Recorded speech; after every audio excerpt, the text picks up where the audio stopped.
Recently, Christopher Plummer tragically passed away. He's a very great actor, did a lot of great theater work, a lot of great movie work, and we are going to concentrate on him a little bit, but we're going to look at The Insider. And essentially, and this will become clear in a moment, it's a really amount of great acting. It's really great acting by Christopher himself, but for the most part, people have concentrated on Russell Crowe and Al Pacino, and that's fair. They're in a lot of the movie. And you might think, well, he recently died. Let's take a look at him and specifically look at this role where he's a somewhat of a minor character within the story.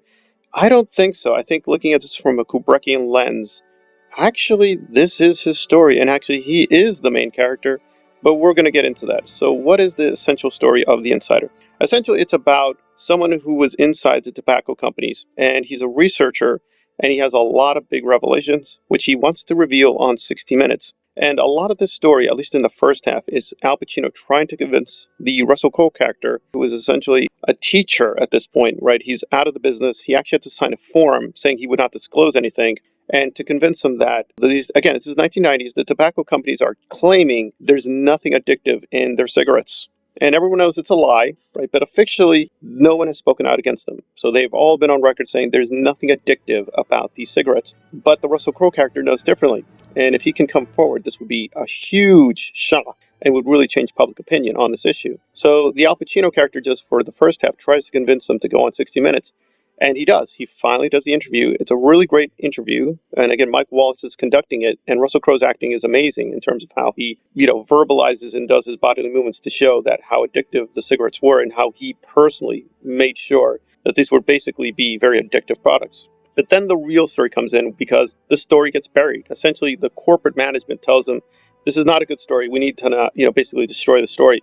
And the Al Pacino character is shocked. And initially, again, this is very important. Initially, Mike Wallace is on his side. He said, yes, we cannot let this story die. And this puts the Russell Crowe character in danger because he's put a lot of risk of himself, even physical risk, by coming forward. Again, that's probably been dramatized, and this is not a historically accurate film. We have to be careful there. And I think that's going to be important, is where we're going to turn next with Christopher Plummer. Because very shortly afterwards, the Christopher Plummer character, Mike Wallace, betrays everyone and says, yeah, I think I'm okay with that. I think the story should go away, and I don't want to do it anymore. And that becomes the central focus of the last half. It's still focused on Al Pacino and Russell Crowe and their interaction, and how everyone feels betrayed, everyone feels angry that democracy and the news journalism and everything is being destroyed by these corporate interests. That's fine.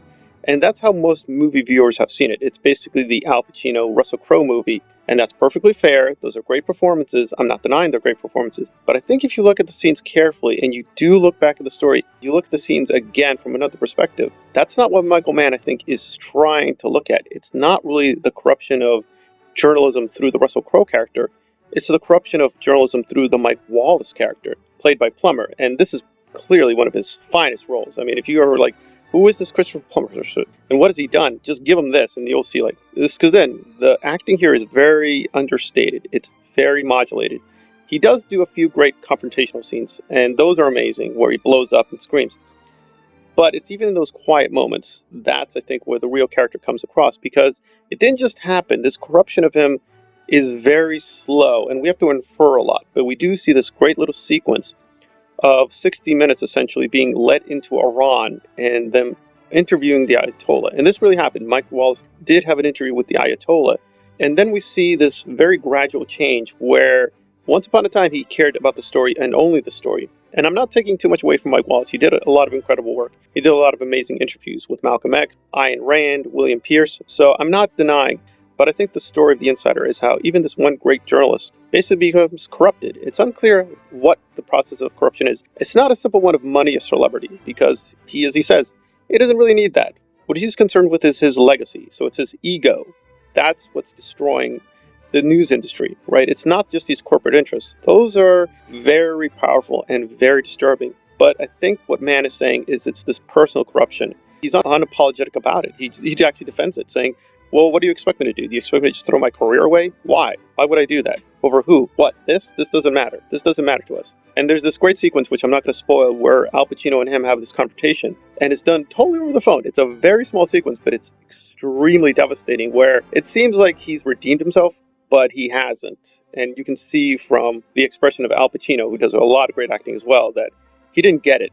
right? They went through this whole big, massive, just incredible, excruciating experience for everyone, including Wallace, because he himself does suffer because now his integrity is on the line. But he didn't quite understand the value of the story. It wasn't about this particular story. It wasn't about the tobacco industry. It wasn't about the insider. It was about the trust that people had in 60 Minutes, and how Mike Wallace, with a single stroke, just destroyed it and didn't care. He just walked away from it. It's a very excruciating portrait. And of course, Mike Wallace does not agree with how they portrayed him, obviously. But in terms of the Plummer performances, I can't name one better. He's done so much different work in so many areas. It's just one of my favorites is one he did for Star Trek, The Undiscovered Country. It's really outrageous and silly. It's not his best acting, but I really like it. So his role playing is incredibly voracious, and he's just done such great work. Probably his latest good work is Knives Out, and I'll do something on that soon. But I think if you have to actually be honest, this is probably his top 5 performance. It's really up there, and it is really great. And once you see it from a Kubrickian angle, because again, Michael Mann is on record, Kubrick is a huge influence on him, I think that's the real narrative. The other narrative is sort of deceptive and for the masses, but the real performance, the real story,